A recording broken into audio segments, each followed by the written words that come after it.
ప్రభుత్వ ప్రత్యేక న్యాయవాదిగా ఉన్న సింగమనేని ప్రణతి అండ్ మరో న్యాయవాదిగా ఉన్నటువంటి వాళ్ళ భర్త రాహుల్ చౌదరి, వీళ్ళు మరికొందరు కలిసి కాకినాడలో ఒక ప్రభుత్వ భూమి 15 కోట్లు కాజేసే ప్రయత్నాలు జరుగుతూ ఉన్నాయి అనే అనుమానం వ్యక్తం చేసినటువంటి హైకోర్టు సింగిల్ జడ్జి ఈ మొత్తం ఎపిసోడ్ మీద ఏసీబీ విచారణకు ఆదేశించుకుంటూ ప్రభుత్వ న్యాయవాది ప్రణతి మీద కూడా చాలా చాలా కీలకమైన వ్యాఖ్యలు కామెంట్ చేశారు. అయితే ఈ క్రమంలో ఆ ప్రభుత్వ న్యాయవాది ప్రణతి ధర్మాసనం ముందు అప్పీల్ చేశారు. అప్పీల్ చేసి నా మీద సింగిల్ జడ్జి చేసిన కామెంట్స్ ఏవైతే ఉన్నాయో ఆ తీర్పులో ఆ విషయాలు పబ్లిక్లోకి వెళ్లకుండా, ఎవరు ఆ విషయాలను ప్రచారం చేయకుండా, ఎవరు ఆ విషయాల గురించి మాట్లాడకుండా ఆదేశాలు ఇవ్వండి అని నా మీద ఏసీబీ విచారణకు ఆదేశించారు. ఆ ఏసీబీ విచారణను కూడా నిలుపుదల చేయండి అని చెప్పి ధర్మాసనం ముందు ప్రభుత్వ న్యాయవాది ప్రణతి అప్పీల్ చేశారు. అప్పీల్ చేసే ధర్మాసనం అంటే ఈ పిటిషన్ని విచారించినటువంటి ధర్మాసనం తన మీద ఏసీబీ విచారణకు ఆదేశించింది కదా సింగిల్ జడ్జి దాన్ని నిలుపుదల చేసింది. అది తదుపరి విచారణ వరకు ఆమె మీద ఏసీబీ విచారణను నిలుపుదల చేసుకుంటూ ప్రధాన న్యాయమూర్తి జస్టిస్ లీసా గిల్ అండ్ మరో న్యాయమూర్తి జస్టిస్ చెల్లా గుణరంజన్లతో కూడిన ద్విసభ్య ధర్మాసనం మధ్యంతర ఉత్తర్వులు ఇచ్చింది. తదుపరి విచారణను ఆగస్టు 2వ వారానికి వాయిదా వేసింది. అండ్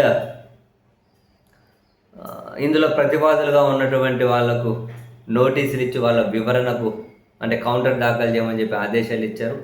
తదుపరి విచారణ వరకు ఏసీబీ విచారణను నిలుపుదల చేశారు. అండ్ అదే సమయంలోనే ఆమె తన మీద సింగిల్ జడ్జి చేసినటువంటి వ్యాఖ్యలు, తీర్పులు, అభిప్రాయాలు ఏవైతే ఉన్నాయో దాన్ని ఏ విధంగా ఆపగలం? అది ఒక జడ్జిమెంటు, అది పబ్లిక్ డొమైన్లో ఉంది.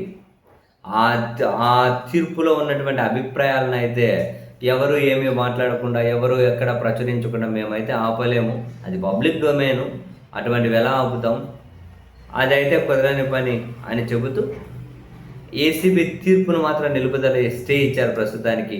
అది తదుపరి విచారణ వరకు. తదుపరి విచారణ సమయంలో ద్విసభ్య ధర్మాసనం ఏం తేలుస్తుందో చూడాలి.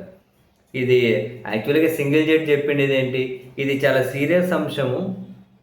15 కోట్ల భూమి కాజేసేది అంటే కాజేసే వ్యవహారానికి సంబంధించి.